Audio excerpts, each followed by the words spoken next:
All right, let's bring the man in. SkipBro action. Oh, How's it going? hey, man. It's been so long since I think I've met you in person once, and that was like 10 years ago. It was good. You know, I was thinking about that. I think it was like What year was that? 2017. Was it? That's not that long ago. Was that SDCC. San Diego? SDCC. Yeah, it was my lifelong dream come true. Wow.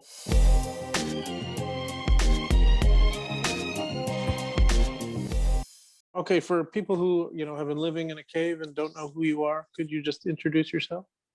SkipBro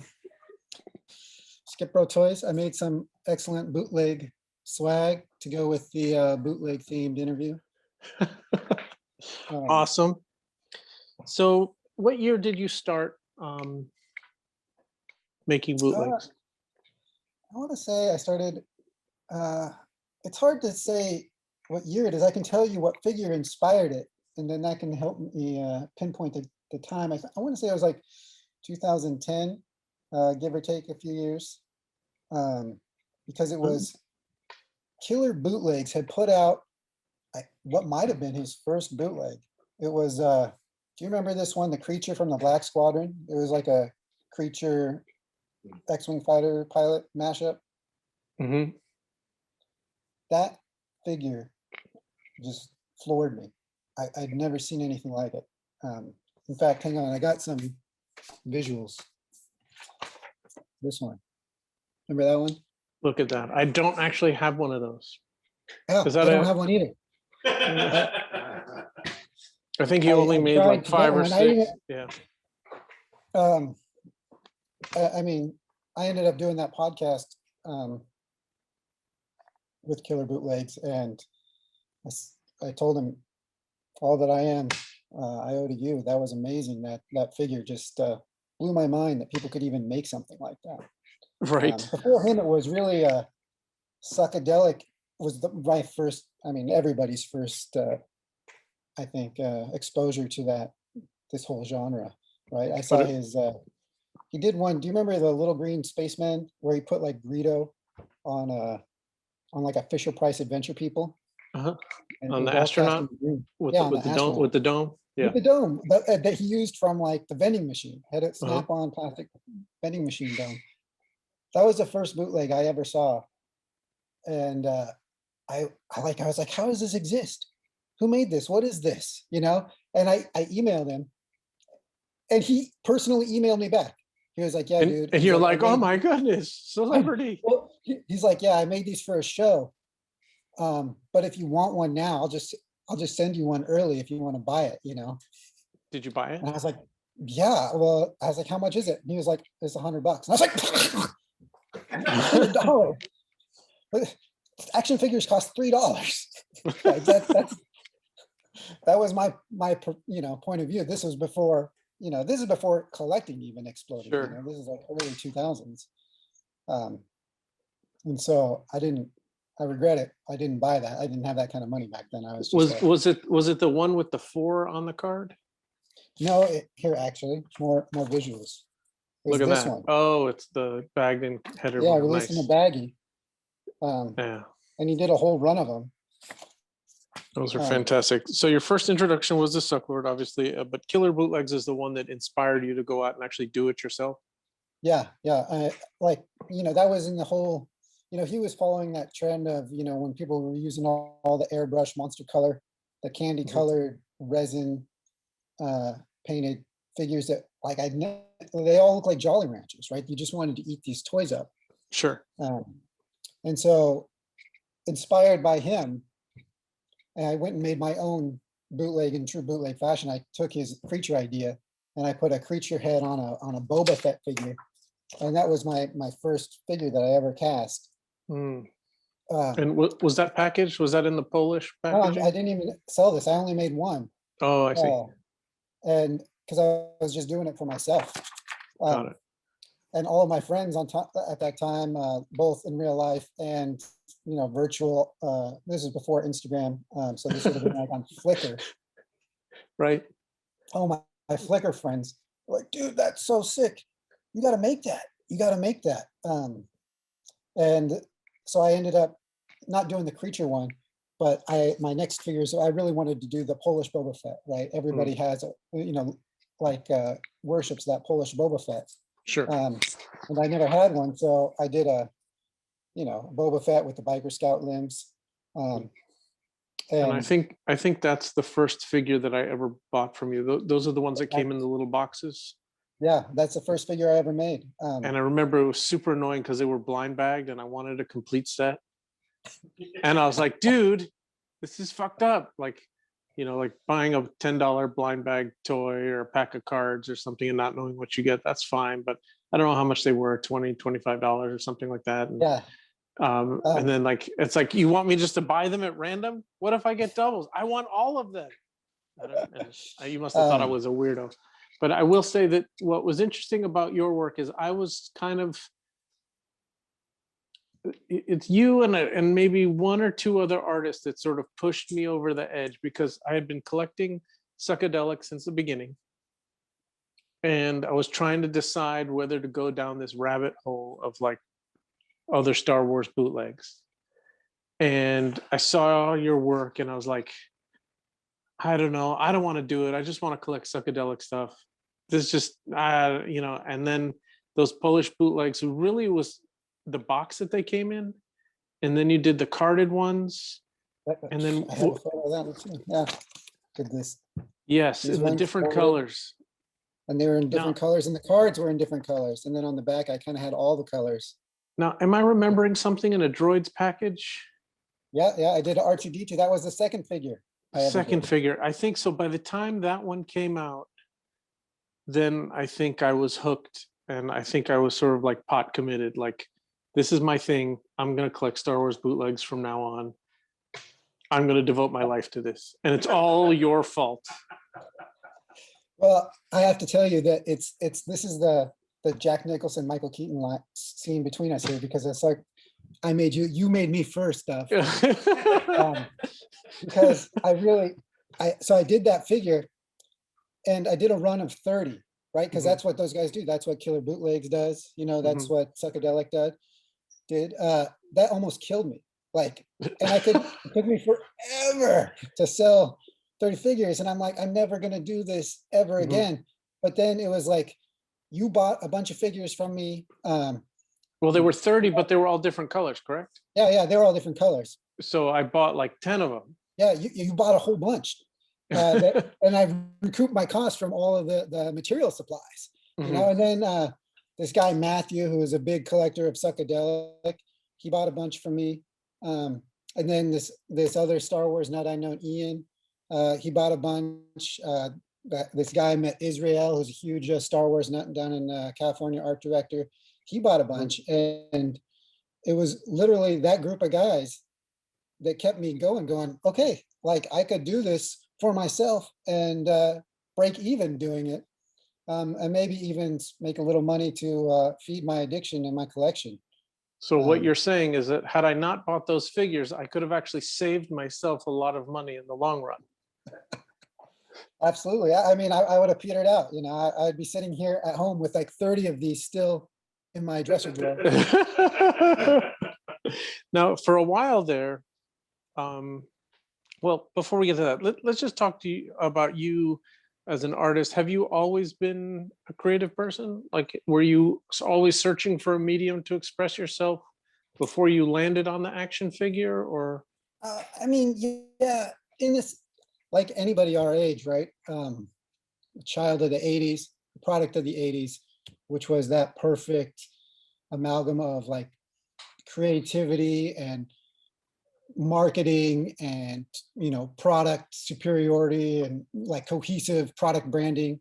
It was the deregulation of cartoons and marketing to kids that really exploded that imagination in the toy market in the 80s. And I was hooked by basically the visual cohesiveness of like the Star Wars brand and the G.I. Joe brand.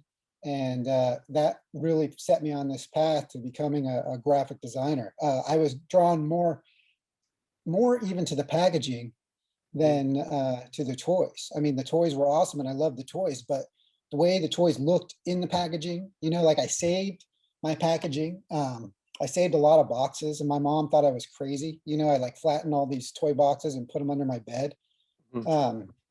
And I can remember she went through my room once when this was like in 1982 or something, when I was like a little kid. I must have been like 7 or 8. And she threw away my Snake Eyes file card, which was uncut on my Snake Eyes card back. Oh no. Oh, that was this file card. And do you know how amazing, that incredible that artwork was on the front? Like, so really that's what it drove me to be a graphic designer. And that guy just died, by the way. Hector Garrido. He did all of I think the first 3, 4 really? series of GI Joe cards. He also Oh, did, which I didn't know once I looked him up. He did. Do you remember all those? When I was a kid, there was all those Hardy Boys and Nancy Drew yes, mystery novels. He absolutely. did all He of did those those. covers also. No way. Yeah, I That's tried to get in incredible. touch with him. He had a Flickr page, and you could message him through Flickr. And they had art that was available and art that was sold. And then on the sold page was the Storm Shadow art. And I just lost my mind. I'm like, what do you mean you sold it? Like, you mean you had it and you sold it? And I contacted, no one ever responded. He died. But then I saw Hasbro actually still has the originals. And once a company has, like Lucasfilm has art that you want, you know, institutionally, like you can never pull that out. Like, Yeah. never gonna happen. Oh, That's when I learned that those guys in particular that worked for Hasbro, when they would destroy originals, like when they would do like re-releases like Tiger Force or something, they would just paint over the original painting. oh, It blows my mind. You know, I mean, this is obviously before computers and stuff. just to save money.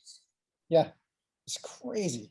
Yeah, all the original Garbage Pail Kids were on, you know, a large sheet of paper, and because you had to put it on that scanner, on that, you know, drum scanner, they cut everything down to 5x7. And so all the original first series are just literally like 5x7 sheets of cardstock. You know, it's like, Yeah. kind of Wow. amazing. I'm sorry. So I interrupted you. You were talking about yourself and being a graphic designer, or your evolution there. Yeah, I mean, you know, long story short, I started to pursue a career in that.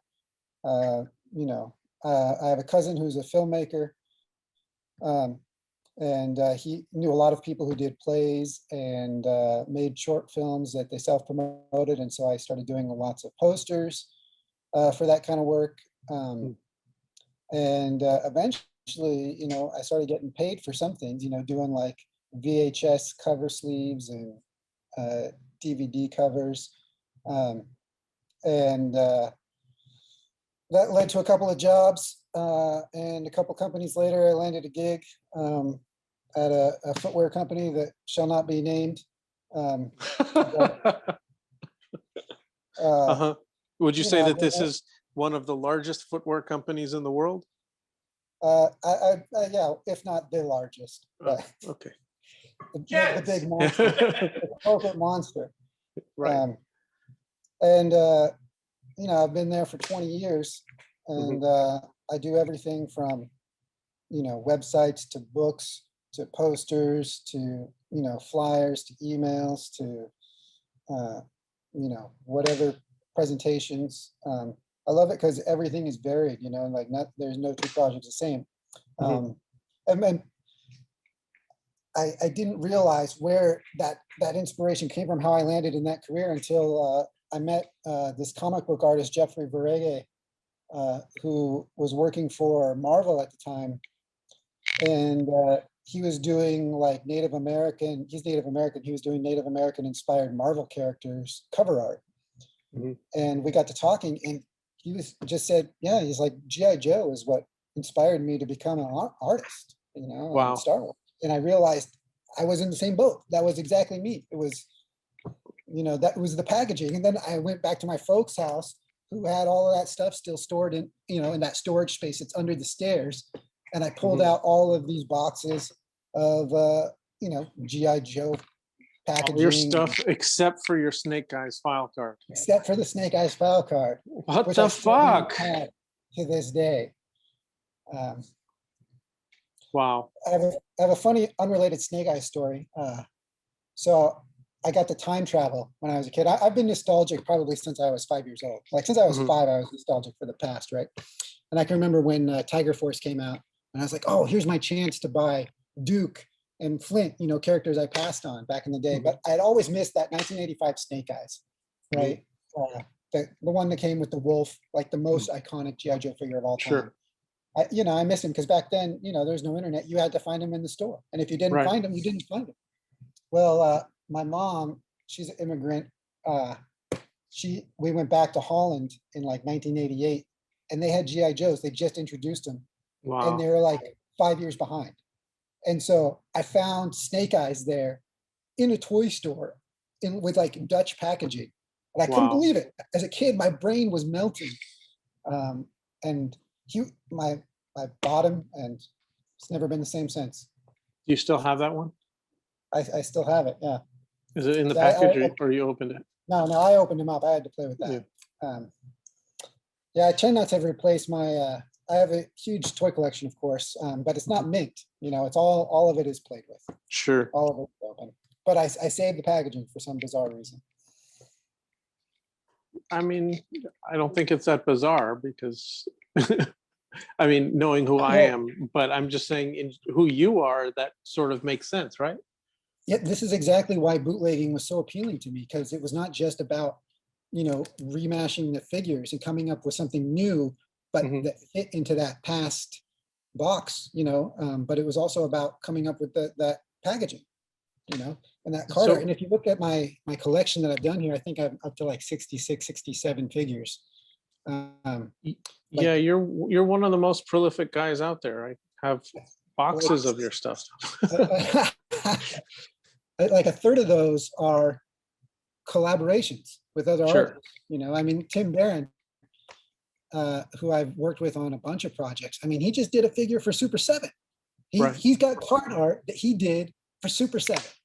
Yes, and a damn good one too. That Phantom Star Killer the other day, that art was just unbelievable. Yeah. And he did this giant poster for me. I've got it. Hang on one second. I know all about it. Because you won't fucking sell it to me. Oh, I moved it. I used to have it hanging up in my studio. I remember you tried to buy it from me. But I couldn't sell it. It's like this big. And he drew every one of my characters at the time. And I paid him like $75 for it, like nothing, you know? And he's like, hey dude, he's like, I'm doing this because I love this. And he's like, I can't charge anybody. Like, this is like less than, you know, 10% of what I would normally charge for a piece of work this big. He's like, but these are artist prices for fellow artists. I mean, that piece it's your poster, and it's the one that has all. Is it? You don't have it near you? I ended up making it into a trading card. Yeah, it has your version. So what's interesting about your characters is sort of followed in the Sucklord's footsteps, you know, and kind of created your own characters out of parts of existing characters. Yeah. Right. So it's like you're the ATST driver. That he seems to be like your go-to. That was your go-to for a while. That one was I had realized I've been trying to design that character my entire life. That was what it was all about for me. It was Star Wars, but if you strip away all of the BS that is Star Wars, you know, what do you have left? You just have samurais in outer space, you know, and that's what that ATST pilot figure was, because that ATST helmet is just, you know, samurai armor. Right. It had the Boba Fett legs, who is based on, you know, Clint Eastwood, which is based on Magnificent Seven, so, you know, samurai culture, and it had the torso of the Royal Guard, who was based on, you know, samurai culture, and it had the arms from the alien figure with that samurai armor shoulder pads. And this is how legends are born. It's cutting to the core. of what Star Wars was by stripping away all the Star Wars, but still being Star Wars. It sort of just kind of came back around in a circle. So had you, so you've been a graphic designer for 20 years. Have you like explored other forms of creativity on your own? Like if you're doing, you know, work for someone else, I'm assuming that you can't do whatever you want, right? Like someone has to like approve it and has to fit amongst, you know, corporate guidelines. But when you make your own toys, you can kind of do whatever you want. So was this the first time? Were you already a graphic designer? Yes, you would have. It's been 20 years. Yeah, So yeah, I was already a graphic designer. And what it allowed me to do that I didn't get to do in my regular job is really the thing that gets me going is collaboration.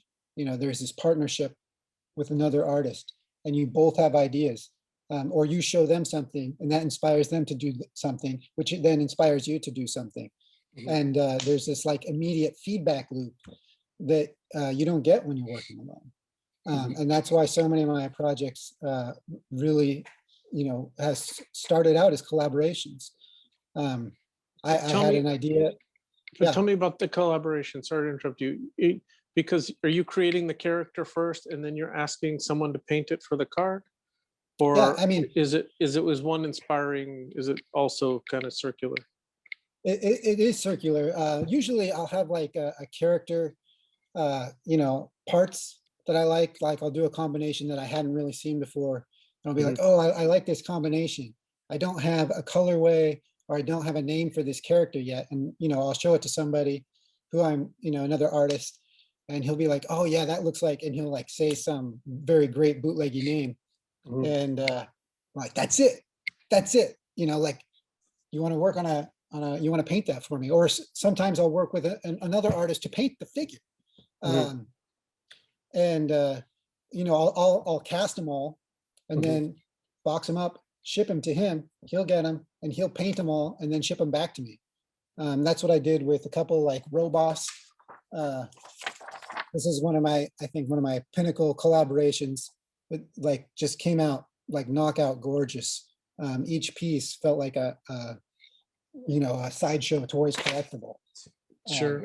Who are you collaborating with on that one? That was with goes by the IG username, excuse me, Small Angry Monster. And unfortunately, he was going through some health problems, and so he disappeared for a while. But he's back now on Instagram. He's moved to Singapore, so we haven't collaborated recently. But I've got a box of figures I've been casting that I'm going to ship to him in the year ahead, and we can get going on that again, and then I'll release those to everybody. He was amazing. Another one, this is another pinnacle figure that he did with me. This was a triple collaboration. I don't know if you remember this one, the Bounty Hunter Z. Yeah, I remember, because that painting is magic. Oh, I know. This painting was done by this guy, Rob Bailiewicz, who went by the IG handle Flood This Earth.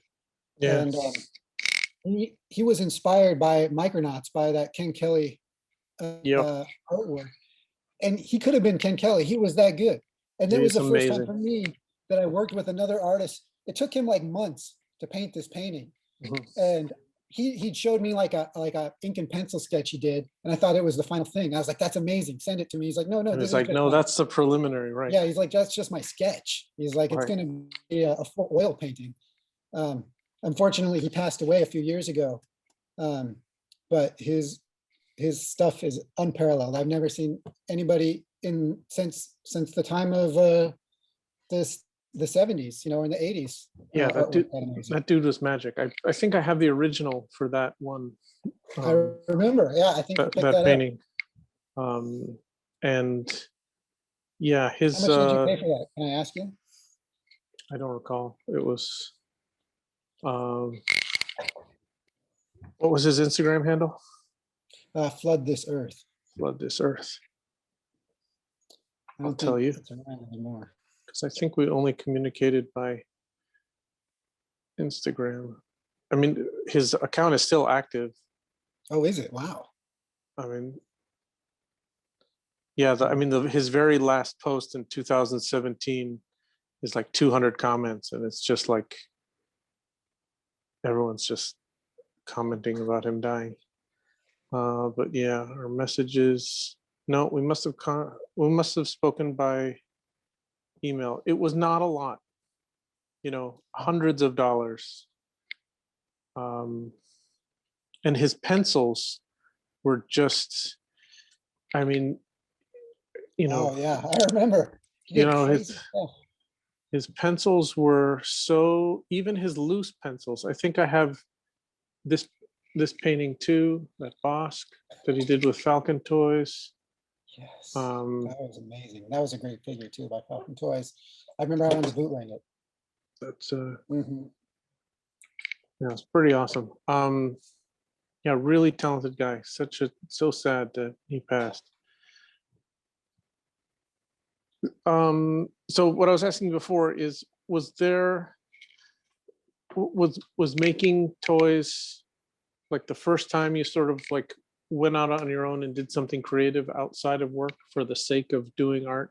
Like, I mean, like I kind of was always into it's interesting, because in the beginning, I wasn't really interested in making art. I was more interested in this, like, could I do that? And I was Right. more interested in like reproduction, facsimile, and copying. In fact, we had talked about this earlier, but yeah, I got arrested and booked and fingerprinted, and I got like it was like a $6,000 to $12,000 fine. I don't remember how much it was for making my own. I was having a beef with the Oregon Department of Motor Vehicles, and my car just could not pass, and I didn't have the money to like fix it up. I was driving like an old 1986 Pontiac Fiero, and like smoke came out the back. It was this little car. It was like a toy car. It was made of plastic. And so I, made my own, tabs for it, and I made my own, registration papers and my own, permits and stuff. wow, that's Um, magical. And then yeah, it wasn't magic when unfortunately I you got got, caught. yeah. Yeah, when I heard you talk about that on Killer Bootlegs podcast, I was like, and then I think the question was there some sort of correlation between you copying things and you trying to, I mean, you were using your graphic design skills, right?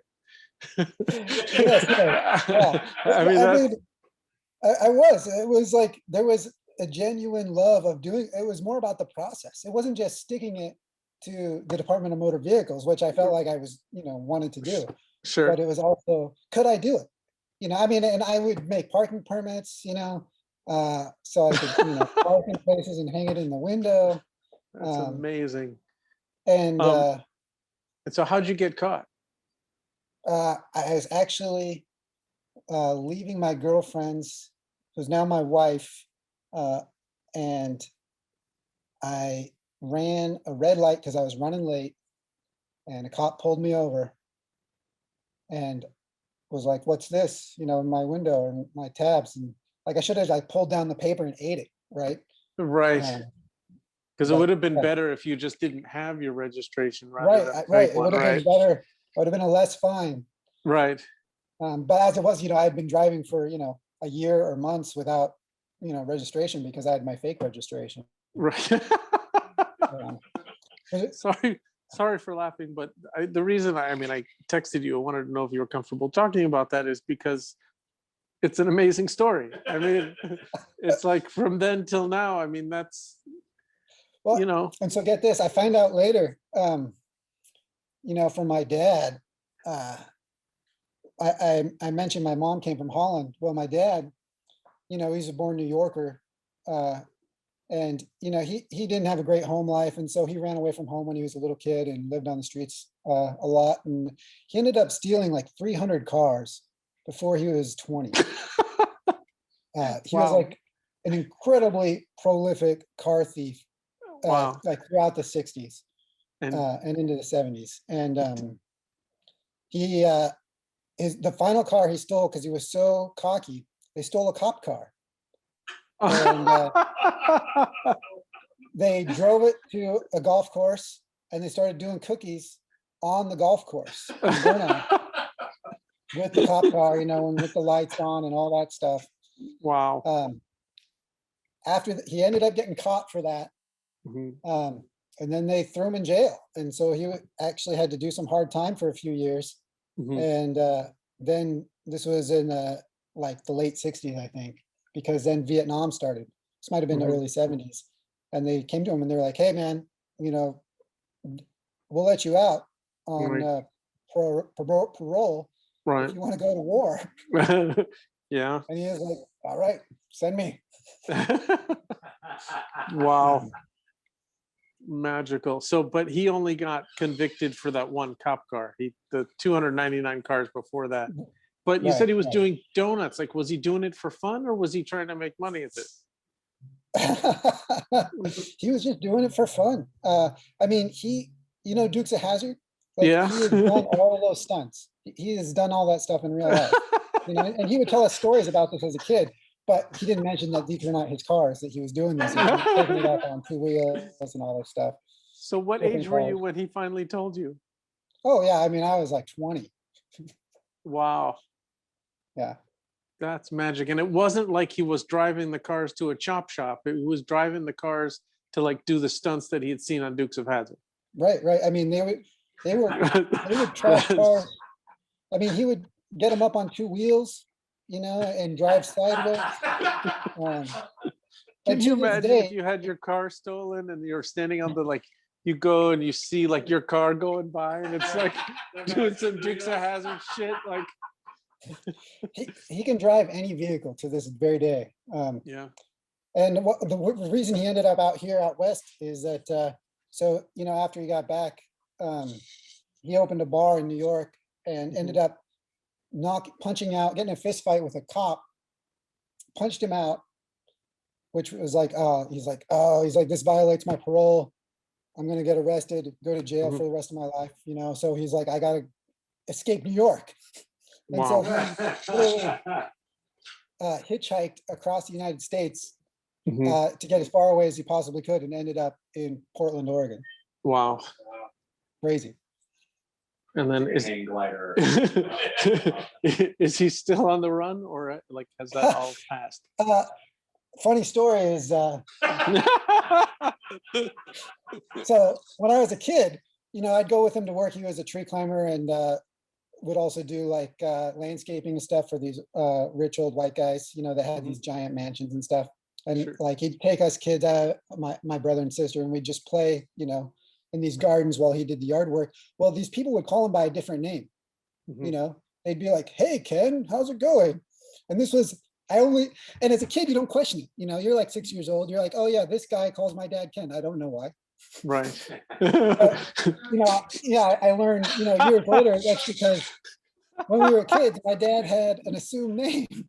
And so that was his, he used that for all of his, anything, because he was still on the run until, they worked that out. He actually got in touch with there was a Catholic church near our house, and that Catholic church got in touch with one in New York, and they ended up working it out. So he wow, that's good to know. So if I ever have trouble in another state, I just need to call the Catholic Church. Guess I have to take communion first. I don't know. It's good to know though. Yeah. So why Star Wars? I mean, what is it about? Because virtually all your figures, not all, but do all your figures have some Star Wars element to them? Almost all. Not almost. I'd say like 95% of them. That's almost all. Like that. Yeah. It's funny because when I was, obviously when we were really young, Star Wars was the toy. But then when G.I. Joe came on the scene, it like blew everything away. I mean, the articulation, the accessories, there's no competition. But as I got older, This was like after I got a real job and started making some money. And then in the early 2000s, I was like, you know what? I want to fill out my Star Wars collection. I've only got like 25, 30 action figures. I want to fill it out, and, I collected comics, of course, and those comic shops would sell used toys, sometimes Star Wars figures. And so I'd start, buying like, oh, Biker Scout, oh, my buddy had a Biker Scout. I never had that one. So I'd buy that one. And then I found out, there's only like 100 figures. They didn't make very many. Right. And Well, so I mean, for most toy lines, that 115 or whatever it is epic. Oh, But, yeah. I mean, compared to your other standard Right. GI Joe, GI Joe was like the baseline, right? And they made like yeah, how many? but hundred? there's no other line like that. I mean, how Yeah. many figures are there? Like, what was the line? 82 to 94? Like I think like the 82 to 94 is something like 450 Yeah, figures it's or something. insane. And then if you And count then- like the variations and the stuff that came with the ships and the vehicles, and it's insane.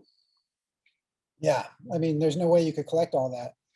I mean, people obviously do. So I was like, Star Wars is more controlled, right? It's just, plus Sure. I was into this nostalgia, to simpler times, a simpler life that, the 5 points of articulation. Right. That was very attractive to me in this era where everything now is super articulated or over articulated. Right. I was like, there's something to that. And then I saw, like Psychedelic with 0 points of articulation. Mhm. I'm like, this is crazy. Like, you've got a guy out there making toys that don't even move, and that, like, I never brained that before. Sure. But it was the conceptual part of the artwork that, that Yeah. astronaut, that astronaut with the Greedo that And just what I loved about, took, I mean, yeah. I did this as a kid with my GI Joes, right? I took them all apart and made my own figures. All of my friends did. We all did it. All you needed was that little screwdriver Sure. to get that little tiny screw out, and then you could make your own figures. And we would do that all the time. And we'd make figures from movies like Predator and Terminator that don't have toys, and Road Pig looked like Arnold Schwarzenegger, so we could make Arnie figures. Right. And so as a quote unquote grown up, doing that with Star Wars figures, Star Wars is just like, once you boil and pop those limbs off, I mean, it's just plug and play. You've got 100 different sets of limbs and heads and torsos. The combinations seem almost infinite. And so when you boil them, you're just releasing the glue on the two pieces of torso, because once those pop, then everything comes out. Well, in a Star Wars one, the limbs are made of a softer rubber, and the torso is like a hard plastic. So you can just pop out the arms and legs and head. I see. So you're just sort of melting the arms and legs to pull them out. So you're never really popping the torso out. No. I mean, at least in the beginning, I didn't do that because I wanted to quote unquote preserve my figures. I just wanted to mix them up. But yeah, now you just take some vice grips, crack that figure right in the middle. It pops open like a walnut, and then you can take the torso apart and mix and match to your heart's content. Hear that, boys and girls out there? Pop your Star Wars figures like a walnut. Wow. All right, dude. It has been a pleasure. Thank you for taking the time to talk to us. I really always looking forward to the stuff that you put out. Hey, on that note, any chance Yeah. I can drop some previews on here that are of things coming out? Sure. I've got a couple of things in the works. Let's see. So this is happening directly next. The Shadow Corpse. Look at that. This is one of my first Dengar mashups. It's kind of like Dengar meets Mars Attacks. And I think I've done every bounty hunter except Dengar. So I'm excited to do that one. Nice. Who did the card art? That's just the card art. I don't have a figure on me. But who did the card art? This was just me messing around. Oh, wow. Yeah, so I've got the original of that I'm happy to sell you, Dove, if you want to buy it. You know me. And then I've got another collab, another Dengar figure that I'm doing with Randy Walker. So that's going to be a fun one. Then I've got the Space Trash Man that I'm planning to do after that. This is based on the what's the name of this figure? It's the Imperial Patrol Scout or Imperial Patrol Trooper, I think. And then this is sort of looks like a biker scout. yeah, he's like the original biker scout. Mm. And then this is my plan for 2022. Is I've already got, I probably have another dozen figures in the works, but I'm doing an A team, like an evil A team group that I'll drop over several months.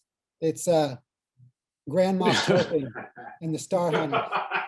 Wow. And it's like the story here is that you thought your first mistake was thinking that Tarkin died on the Death Star. He didn't.